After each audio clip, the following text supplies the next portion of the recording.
اعوذ باللہ من الشیطان الرجیم بسم اللہ الرحمن الرحیم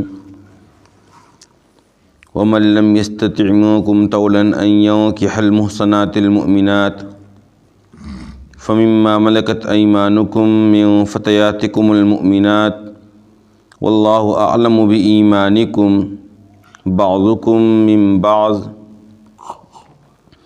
فانكحوهن بإذن أهلهن وآتوهن أجورهن بالمعروف محصنات غير مسافحات ولا متخذات أخدان فإذا أحصن فإن أتين بفاحشة فعليهن نصف ما على المحصنات من العذاب ذلك لمن خشي العنة منكم وأن تصبروا خير لكم والله غفور رحيم۔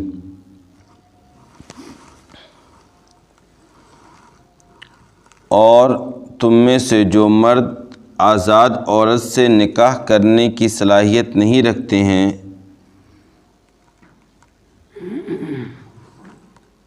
آزاد مومنہ عورتوں سے نکاح کرنے کی طاقت نہیں رکھتے ہیں تو انہیں چاہیے کہ وہ ان مومنہ باندیوں سے نکاح کریں جو ان کی ملکیت میں ہیں، اور اللہ تمہارے ایمان سے زیادہ واقف ہے، تم سب ایک جیسے ہو، چنانچہ ان باندیوں سے تم ان کے آقاؤں کی اجازت سے نکاح کرو اور ان کو ان کا مہر معروف طریقے پر ادا کرو، اس حال میں کہ وہ باندیاں پاک دامن ہوں، اعلانیہ طور پر برائی میں مبتلا نہ ہوں اور نہ ہی خفیہ طور پر ناجائز تعلقات بنانے والیاں ہوں۔ جب وہ شادی شدہ ہو جائیں پھر اگر ان کی طرف سے کوئی بدکرداری کا عمل پایا جائے تو ان کو اس سزے کا آدھا سزا دی جائے گی جو آزاد غیر شادی شدہ عورتوں کی سزا ہے۔ یہ بات ان لوگوں کے لیے ہے جنہیں اس بات کا اندیشہ ہے تم میں سے کہ وہ گناہ میں مبتلا ہو جائیں گے، اور ان کا صبر کرنا تمہارے لیے بہتر ہے، اور تمہارا صبر کرنا تمہارے لیے بہتر ہے، اور اللہ معاف کرنے والا ہے، رحم کرنے والا ہے۔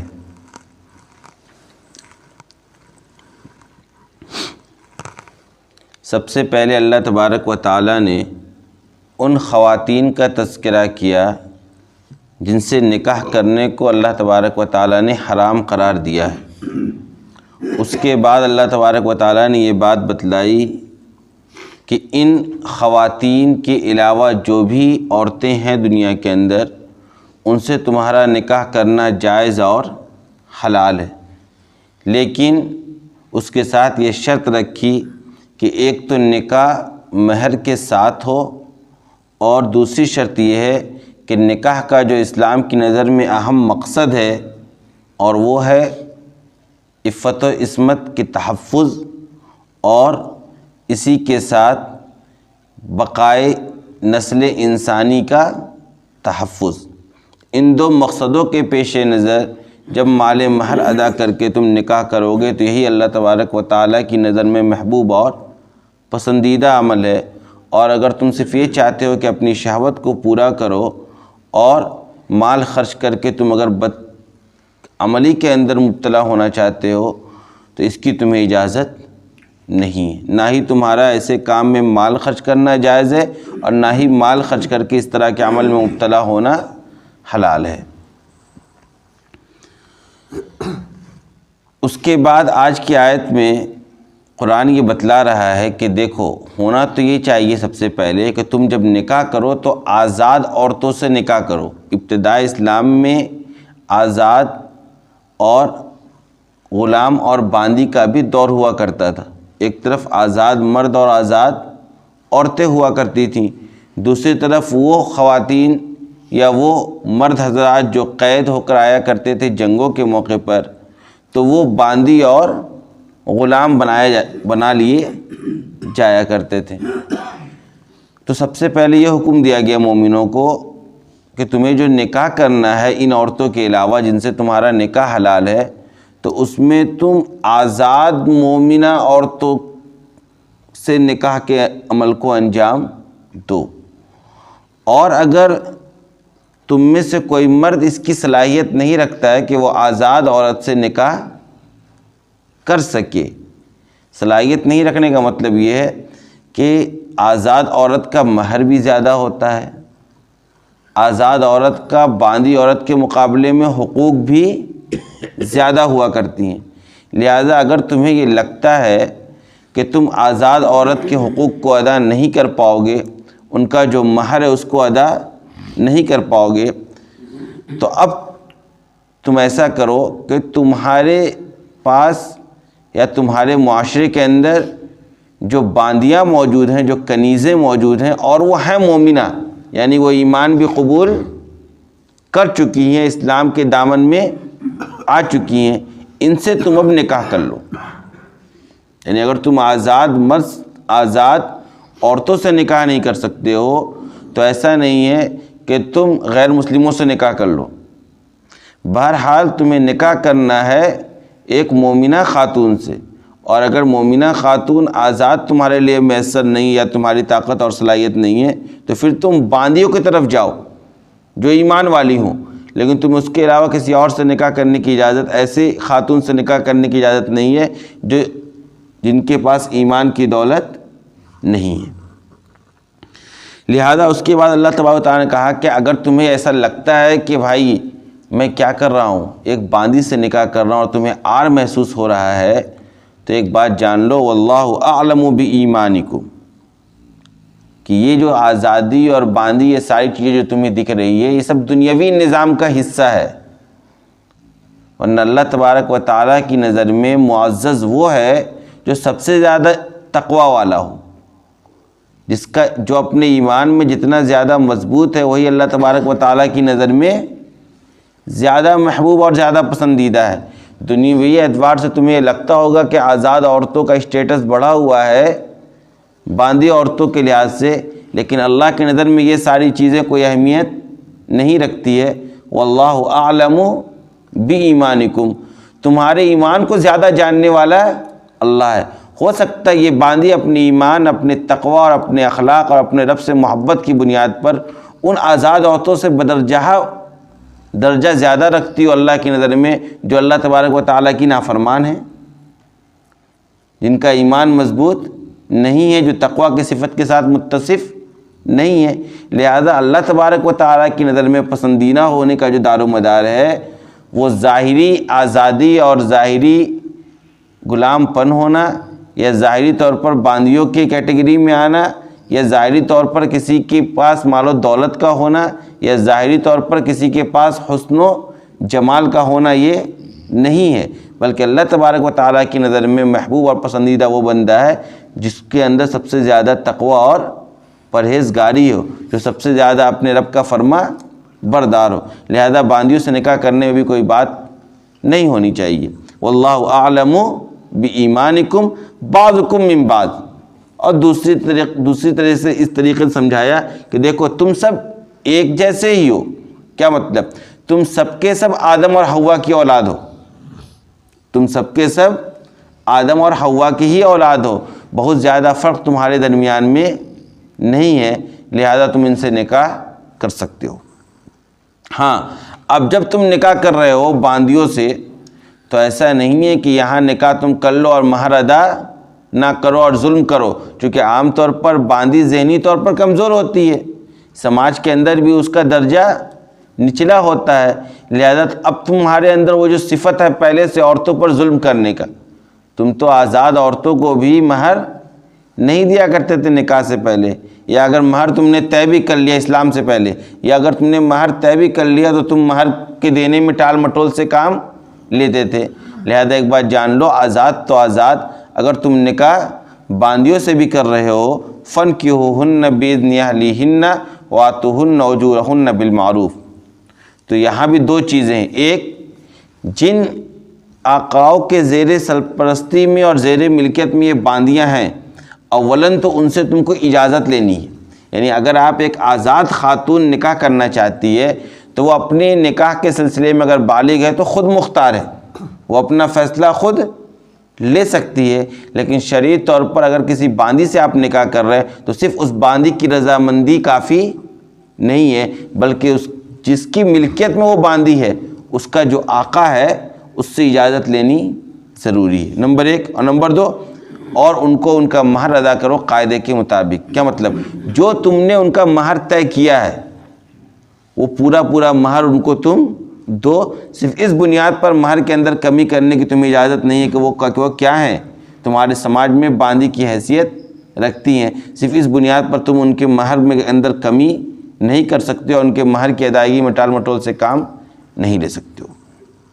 ہاں ایک بات اور دھیان رکھو کہ جن باندیوں سے تم نکاح کرو ان کے اندر تم دیکھ لو کہ یہ ایک دو صفت موجود ہے یا نہیں۔ نمبر ایک، وہ پاک دامن باندیاں ہوں، ایسا نہ ہو کہ وہ گناہوں میں مبتلا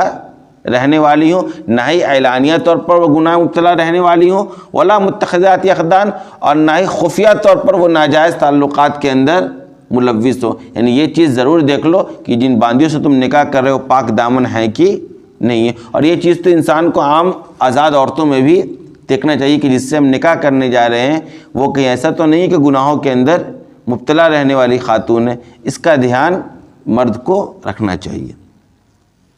کہا فَإِذَا أُحْصِنَّ فَإِنْ أَتَيْنَ بِفَاحِشَةٍ فَعَلَيْهِنَّ نِصْفُ مَا عَلَى الْمُحْصَنَاتِ مِنَ الْعَذَابِ۔ اس ٹکڑے کے اندر سزا بتلائی گئی ان خواتین کا جو باندیوں کی کیٹیگری میں آتی ہیں اور ان کی طرف سے برا عمل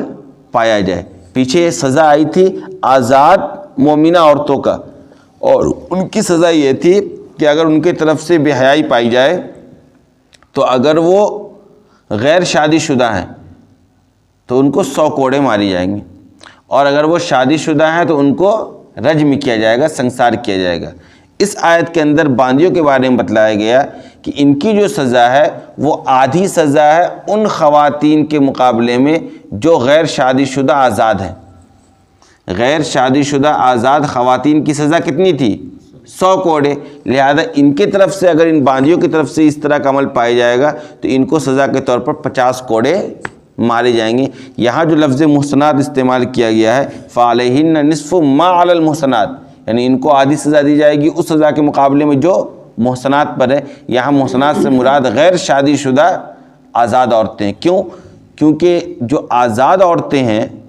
اور شادی شدہ ہیں ان کی سزا رجم اور سنسار ہے، اور سنساری کے اندر تصنیف نہیں پائی جا سکتی ہے، اس کا آپ نصف نہیں کر سکتے ہیں۔ لہذا لا محالہ یہاں اس محصنات سے جو مراد ہے جو متعین ہو گیا وہ کون خواتین ہو گئی؟ جن کا ابھی نکاح نہیں ہوا۔ لہذا ان خواتین کی سزا تھی 100 کوڑے، لہذا اگر ان باندیوں کی طرف سے اس طرح کی بہائی پائی جائے گی تو ان کو سزا کے طور پر کتنے کوڑے مارے جائیں گے؟ 50۔ کَذَلِکَ لِمَنْ خَشِیَ الْعَنَتَ مِنکُم، یہ جو ہم نے حکم دیا ہے کہ اگر تم آزاد خواتین سے نکاح نہیں کر سکتے ہو تو باندیوں سے کر لو، کہا یہ ان لوگوں کے لیے ہے جنہیں اس بات کا اندیشہ ہے کہ وہ گناہ میں مبتلا ہو جائیں گے۔ اس کا مطلب یہ ہے کہ پسندیدہ نہیں ہے باندیوں سے نکاح کرنا، باندیوں سے نکاح کرنا بھی کراہت سے خالی نہیں ہے۔ لہذا اگر ایک انسان کو ایسا لگتا ہے کہ میں اپنے اوپر کنٹرول رکھ سکتا ہوں، میں اپنی زندگی کے اندر گناہوں میں مبتلا نہیں ہوں گا، میں اللہ کا خوف اور تقوی اپنے سامنے ہمیشہ رکھوں گا، تو اس کے لیے بہتر یہ کہ وہ نکاح نہ کرے، وہ صبر کر کے اپنی زندگی کو گزار لے گا۔ اس کے پاس صلاحیت نہیں ہے آزاد خواتین سے نکاح کرنے۔ کیوں؟ کیونکہ نکاح سے مقصد صرف خاتون نہیں ہوتی ہے، بلکہ نکاح سے اصل مقصد ہوتا ہے اس سے حاصل ہونے والی اولاد، اس کی تعلیم و تربیت، اور اس کے ذریعے سے جو نسل انسانی کے اندر افزائش کا عمل ہوتا ہے۔ کہا جس طرح کی خاتون ہوگی اس کا اثر اس کے بچے پر پڑتا ہے۔ عام طور پر لوگ صرف ظاہری کچھ چیزوں کو دیکھ کر نکاح کر لیتے ہیں، اسلام اس کی تعلیمات نہیں دیتا ہے۔ اسلام کہتا ہے کہ تم آگے کا نظام دیکھو، اصل مقصد صرف تمہاری خواہش پوری کرنی نہیں ہے، اصل مقصد یہ ہے کہ ایسے اولاد تم حاصل کرو جو اولاد تمہارے لیے دین اور دنیا دونوں اعتبار سے خیر ہو۔ اب اگر ماہی کیا ہے باندیوں کے قبیل سے ہے تو لا محالہ بچے پر بھی اس کا اثر پڑے گا۔ اور اگر ماں آزاد ہے، ماں نیک ہے، ماں پرہیزگار ہے، ماں تقویٰ والی ہے، ماں اللہ سے ڈرنے والی ہے، ماں اللہ کے سامنے رونے والی ہے، تو اس کا اثر اس کی اولاد پر بھی پڑتا ہے۔ یہ جو آپ دیکھتے ہیں کہ دنیا کے اندر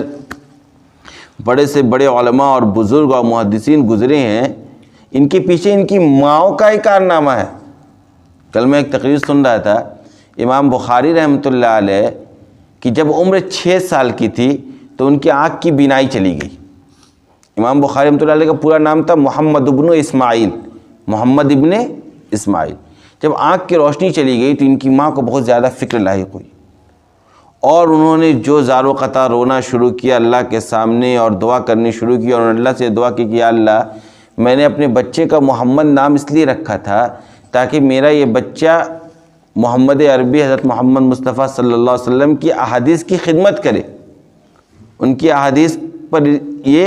اپنی زندگی صرف کرے اس کی خدمت کے پیش نظر، میرا تو یہ مقصد تھا۔ اور اس بچے کی بینائی تو اسی کم عمری میں چلی گئی، اب کیسے یہ آگے کچھ کر سکے گا؟ لہذا انہوں نے بہت دعائیں کی، اللہ سے لو لگایا، اللہ تبارک و تعالیٰ نے اس کے نتیجے میں ان کے بیٹے کی روشنی اور بینائی کو واپس کیا، اور پھر ان سے اتنا بڑا کام لیا۔ لہذا لوگوں نے تو یہ جانا کہ محمد ابن اسماعیل بخاری کون ہے، لیکن بخاری کی ماں کے بارے میں کتنے لوگ جانتے ہیں؟ بخاری کی ماں کے بارے میں کتنے لوگ جانتے ہیں؟ اور پیچھے جو اصل جو قربانی ہے وہ کس کی ہوتی ہے؟ ماں کی ہوتی ہے۔ لہذا پورا خاندانی نظام بہتر بنانا ہے، اس کے لیے ماں کا صحیح انتخاب ہونا چاہیے، اور پورا خاندانی نظام آپ کو تباہ برباد کرنا ہے تو آپ خاتون کا غلط انتخاب اپنے نکاح کے اندر کر لیجئے۔ اسی لیے کہا کہ جس کو یہ اندیشہ ہے کہ وہ گناہ مبتلا ہو جائے گا اگر باندیوں سے بھی نکاح نہیں کرے گا تو وہ تو نکاح کر لے، ورنہ وَأَن تَصْبِرُوا خَيْرٌ لَكُمْ، تمہارے لیے بہتر یہ ہے کہ تم صبر کے ساتھ اپنی زندگی کو گزار لو۔ واللہ غفور الرحیم، اور اللہ ہی معاف کرنے والا، اللہ ہی رحم کرنے والا ہے۔ جو بھی گناہ ہوا، یہ سارے احکامات کی آیت ہیں، اس سے پہلے جو بھی گناہ تم سے ہو گئے ہیں یا جو بھی تم نے عمل کیا ہے ان سب کو اللہ تبارک و تعالی نے معاف کر دیا، اور اللہ نے تمہارے اوپر رحم فرمایا اس طور پر کہ تمہارے لیے رحمتی ہے نا کہ وہ کھول کھول کر تمہارے لیے احکامات کو بیان کر رہا ہے، اور تمہارے سامنے وہ راہ لا کر دکھلا رہا ہے جس پر چل کر انسان دونوں جہان میں کامیابی حاصل کرتا ہے۔ وآخر دعوانا